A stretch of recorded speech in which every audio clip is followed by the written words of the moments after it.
गुजरात और हिमाचल प्रदेश के आए चुनावी नतीजे। हिमाचल प्रदेश ने किया निराश तो गुजरात में बजा बीजेपी का डंका।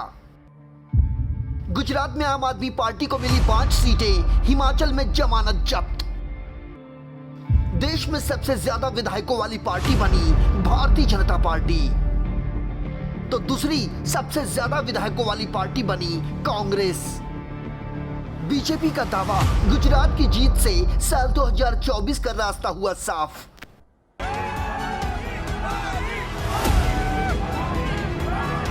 गुजरात में चुनावी नतीजे आने के बाद भारतीय जनता पार्टी के खेमे में खुशी की लहर दौड़ पड़ी।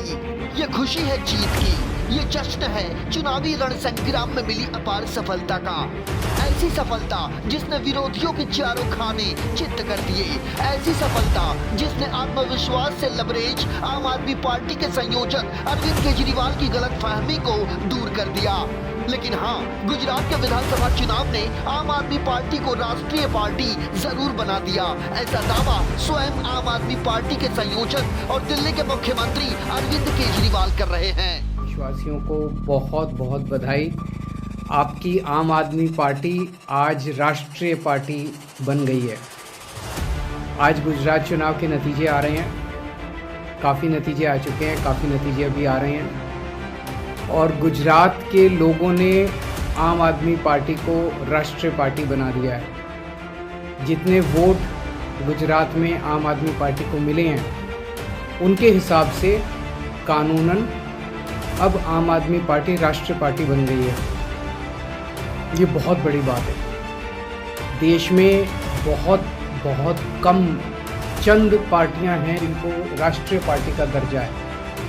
उन चंद पार्टियों में अब आपकी आम आदमी पार्टी भी शामिल हो गई है। 2 राज्यों में अपनी सरकार बनाने के बाद जिस तरह से अरविंद केजरीवाल की पार्टी गुजरात और हिमाचल प्रदेश में अपनी सत्ता स्थापित करने के सपने देख रही थी, उस सपने पर बीजेपी ने पानी फेर दिया।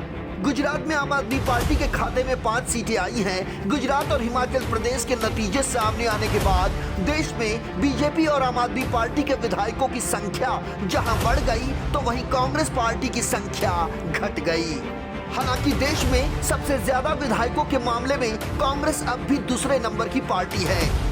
आंकड़ों के मुताबिक 28 राज्यों और 2 केंद्र शासित प्रदेशों दिल्ली और पुडुचेरी को मिलाकर देश भर में 4033 विधायक हैं, जिसमें बीजेपी के सबसे ज्यादा 1370 विधायक हैं, जबकि दूसरे नंबर पर काबिज कांग्रेस पार्टी के पास कुल 771 विधायक हैं। इसके बाद नंबर आता है तृणमूल कांग्रेस पार्टी का, जिसके विधायकों की संख्या कुल 215 है, जबकि चौथे नंबर पर 161 विधायकों के साथ आम आदमी पार्टी देश में लगातार अपना राजनीतिक कुनबा बढ़ाती जा रही है।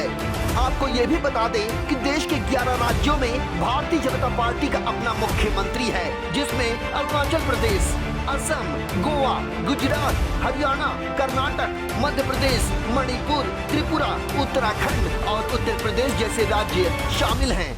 जबकि महाराष्ट्र, मेघालय, नागालैंड, सिक्किम और पुडुचेरी में जो सरकारें हैं उनमें बीजेपी सहयोगी की भूमिका में है। कुल मिलाकर 16 राज्य ऐसे हैं जहां भारतीय जनता पार्टी और उसके सहयोगियों की सरकारें हैं। चुनाव आयोग से इकट्ठा किए गए जो आंकड़े हैं उसके मुताबिक भारतीय जनता पार्टी के 1370 विधायकों में आधे से ज्यादा विधायक सिर्फ 5 राज्यों में हैं, जिसमें सबसे ज्यादा 255 विधायक उत्तर प्रदेश में हैं। वहीं गुजरात में बीजेपी के पास कुल 156 विधायक हैं, जबकि मध्य प्रदेश में 109, महाराष्ट्र में 105 और कर्नाटक में भारतीय जनता पार्टी के विधायकों की संख्या 104 है।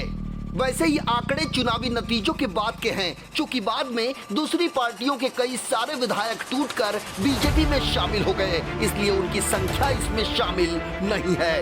वहीं कांग्रेस पार्टी की सरकार सिर्फ छत्तीसगढ़, राजस्थान और हिमाचल प्रदेश में है। राजस्थान में कांग्रेस पार्टी के पास 100 विधायक हैं, मध्य प्रदेश में 96 विधायक हैं, छत्तीसगढ़ में 68 विधायक हैं, तो वहीं हिमाचल प्रदेश में इस बार कांग्रेस पार्टी ने 40 सीटें जीती हैं, जहां 5 साल के बाद एक बार फिर से कांग्रेस पार्टी की सरकार बनने जा रही है। इसके अलावा आपको बता दें कि लोकसभा में इस समय कुल सांसदों की संख्या 542 है, जिसमें एक सीट अभी भी खाली है। इन 542 में से 303 सांसद भारतीय जनता पार्टी के हैं, जबकि कांग्रेस पार्टी के पास 53 सांसद हैं। इसी तरह राज्यसभा में इस समय कुल 239 सदस्य हैं, जिसमें 6 सीटें अभी भी खाली हैं। इनमें से 92 सदस्य भारतीय जनता पार्टी के हैं, तो वहीं कांग्रेस के 31 सांसद हैं। देश भर में भारतीय जनता पार्टी को लगातार मिल रही सफलता के पीछे जो नाम सामने आ रहा है वो है प्रधानमंत्री नरेंद्र मोदी का, जिनकी छवि न सिर्फ भारत बल्कि पूरी दुनिया में कुशल नेताओं में शुमार कर रही है। ऐसे में गुजरात में बीजेपी को मिली रिकॉर्ड तोड़ जीत ने नरेंद्र मोदी को जनता का सबसे पसंदीदा चेहरा बना दिया है।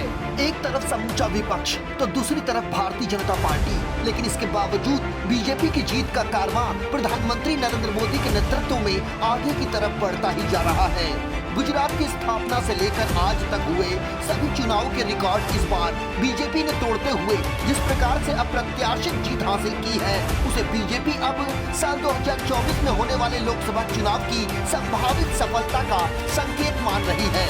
ऐसे में प्रधानमंत्री नरेंद्र मोदी के चुनाव रूपी अश्वमेघ रथ को रोक पाने में समूचा विपक्ष कितना सफल हो पाएगा, ये देखना बेहद दिलचस्प होगा।